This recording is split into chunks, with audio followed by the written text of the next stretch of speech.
Uummata Oromoo waan isin dhaammadhu akka sabaatitti takkaa jiraanneen beeknu akka namaatitti teettanii ilaalina gabrummaa ofitti jabaadhaaf falmadhaa ammaa baanaa ifatti. Uummata Oromoo waan walitti dhaammannu nama taanii nama baadhannu gurmuu walii taanii wal biraa dhaabbannu yoo san ittiin diina keenya likkii ofirraa buusuu qabna sirna mililikii. Kanaan dura jaarraa tokkoof walakkaa wanni nu gabroomse carraa barnootaatti baay'ee nu gowwoomse hayyuu baay'ee qabna amma maaltu nu rakkise warra abbaa garaatti nu salphise aadaaf safuu cabsee dubartii ulfaan karaarra fiisise. Hayyuu addunyaa bulchuu akka sangaa qalmaatti harkaan miileessise kanaaf jecha goonni har'as falma yoom dhiise hirrafuu yuubachiise sabasaaf yaada ofiif dhiise. Uummata Oromoo biyya teenya biyyattamittuu hin madaalamne ormatu nyaata waa hin abaaramne diinni biyya teenyatti albuuda argee gargariin nu baasee Arsii fi Harargee Gujii fi Booranaan gargaratti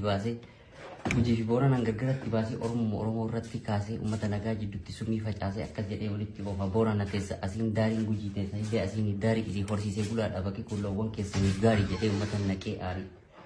Oromoo tokkoomnee hafalmannu biyya biraan qabnu Oromiyaa malee warri diina qabattee deemtu dagalee Oromiyaa dhiifnu waaqatu irratti nu dhale biyya waaqni irratti nu uume goonni kumaatama irratti dhume akkamii dhiifame.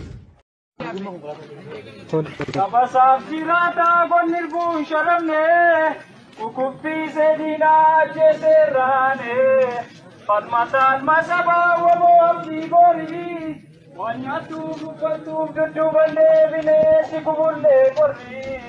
Warri seenaa dhugaa dhiigaan katabdanii jabaadhaa siin jennaa bilisummaa ta'uu galanni keessanii.